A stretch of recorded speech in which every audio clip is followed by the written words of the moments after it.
Sabah atau nama zaman penjajahannya Borneo Utara pernah menjadi wilayah jajahan Kesultanan Brunei.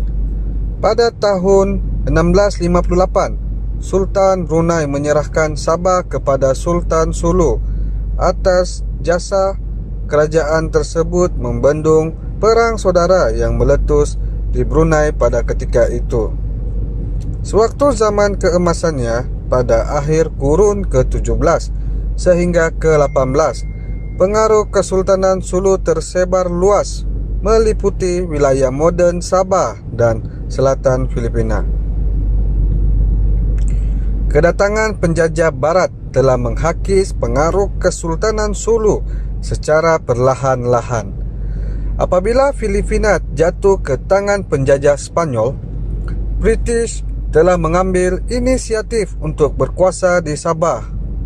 Pihak Amerika telah menghapuskan kedaulatan politik Kesultanan Sulu melalui Perjanjian Carpenter ditandatangani pada 22 Mac 1915. Sabah dan Kesultanan Sulu.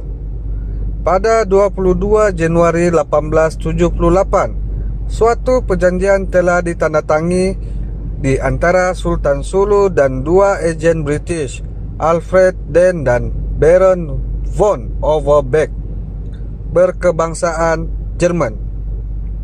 Perjanjian yang telah menyerahkan atau menyewakan selama-lamanya Borneo Utara kepada British dengan pulangan pembayaran sebanyak $5 Malaya setahun kepada Sultan Sulu. Pembayaran ini telah ditingkatkan kepada $5,300 Malaya apabila wilayah yang diserahkan meliputi pulau-pulau persisiran Borneo Utara dari Pulau Bangi ke Tuluk Sibuko. Setelah itu, Syarikat Berpiagam Borneo Utara SBBU mentadbir Sabah sehingga 1941. Sabah seterusnya dijadikan sebahagian dari Empayar Jepun apabila Jepun menyerah kalah pada tahun 1945. Sabah telah dijadikan koloni mahkota British sehingga kemerdekaan Sabah di dalam Malaysia pada tahun 1963. Filipina telah memulakan tuntutan ke atas Sabah pada tahun 1963 tetapi bersetuju pada tahun 1977 untuk tidak meneruskannya lagi. Walau bagaimanapun, bakal Presiden Filipina Rodrigo Duterte telah dilaporkan untuk meneruskan hasrat tuntutan ke atas negeri di bawah bayu ini berdasarkan pertalian tradisi Sabah dengan Kesultanan Sulu yang telah dihapuskan tersebut. Tidak jelas sama ada Filipina akan meneruskan usaha tuntutan ini menerusi Mahkamah Keadilan Antarabangsa ICJ atau tidak. Undang-undang antarabangsa.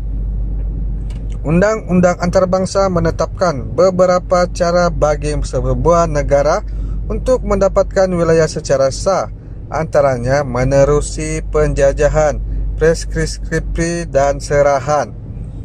Penjajahan merupakan kaedah pemilikan wilayah yang diiktiraf di masa lalu tetapi telah pun dianggap kini sebagai tidak sah setelah Piagam Pertubuhan Bangsa-Bangsa Bersatu PBB mengambil tempat pada tahun 1945.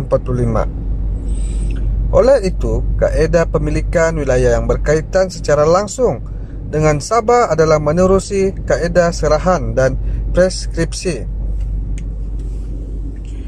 Sesebuah negara boleh mendapatkan kedaulatan ke atas mana-mana wilayah sekiranya kedaulatan itu atasnya ditukarkan atau diserahkan oleh sesebuah negara ke negara yang lain.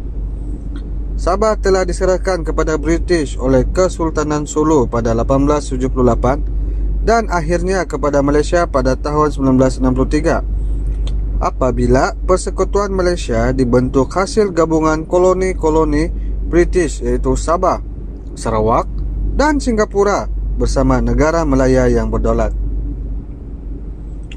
Di bawah undang-undang antarabangsa, preskripsi merujuk kepada pemerolehan kedaulatan menerusi pengamalan kedaulatan yang sebenar dan ianya dikekalkan untuk jangka masa yang munasabah.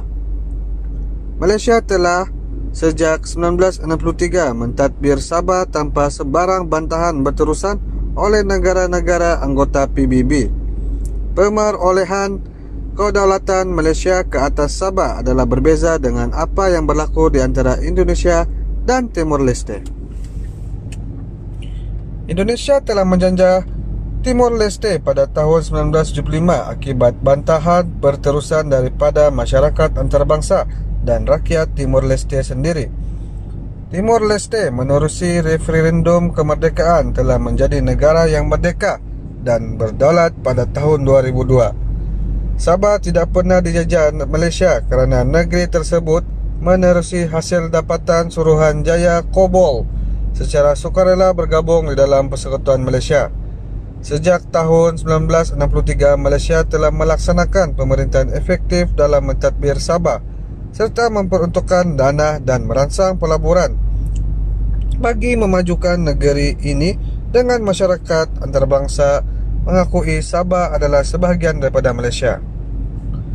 Tuntutan warisan, tuntutan tradisi. Sabah dituntut oleh Filipina berdasarkan tuntutan warisan melalui pertalian tradisi Sabah dengan Kesultanan Sulu.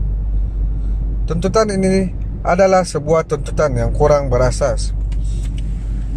Pada tahun 2008, pihak ICJ di dalam pertikaian Malaysia-Singapura ke atas Pedra Branca, batuan di hujung timur Selat Singapura, telah mengiktiraf Pedra Branca bukan terra nullius, tanah tidak bertuan, dan mengakui ianya pernah menjadi milik Kesultanan Johor. Akan tetapi, pihak ICJ telah menyerahkan kedaulatan ke atas Pedra Branca kepada Singapura apabila dibuktikan bahawa kerajaan British di Singapura telah memperoleh batuan ini daripada Sultan Johor sejak tahun 1953. Sekiranya tuntutan warisan mempunyai kedudukan yang kukuh di bawah undang-undang antarabangsa, Pedra Branca sepatutnya kekal bersama Kesultanan Johor dan tidak menjadi milik Singapura. Lagi pula, sekiranya konsep ini didukung teguh masyarakat dunia, Malaysia menerusi Kesultanan Johor boleh menuntut kedaulatan ke atas Singapura dan Kepulauan Riau di Indonesia. Malaysia juga menerusi wilayah warisan Kesultanan Kedah, berhak menuntut kedaulatan ke atas Provinsi Satun dan Trang di Thailand serta Tenasserim di Myanmar. Ini walau bagaimanapun bukanlah cara undang-undang antarabangsa beroperasi dengan cara jelas menunjukkan tuntutan warisan tidak dapat sokongan tegar di bawah perundangan antarabangsa. Kesimpulannya, Sabah pernah menjadi sebahagian dari Kesultanan Melayu dan Sulu. Walau bagaimanapun, senario politik Sabah dan Filipina telah berubah sejak penjajah Spanyol, British dan Amerika menjejak kaki mereka ke rantau ini. Sabah sekarang adalah sebahagian daripada Malaysia dan sedang menuju jalan kemakmuran dengan kemajuan dan pembangunan yang berterusan. Kemakmuran Sabah telah menjadikan tambang emas bukan sahaja untuk rakyat Malaysia, tapi juga pendatang asing yang menetap di negeri tersebut. Benar, masyarakat antarabangsa telah pun setelah 53 tahun mengiktiraf suatu Sabah sebagai negeri di dalam Malaysia, dan kedudukan tersebut seharusnya dilindungi dan dihormati.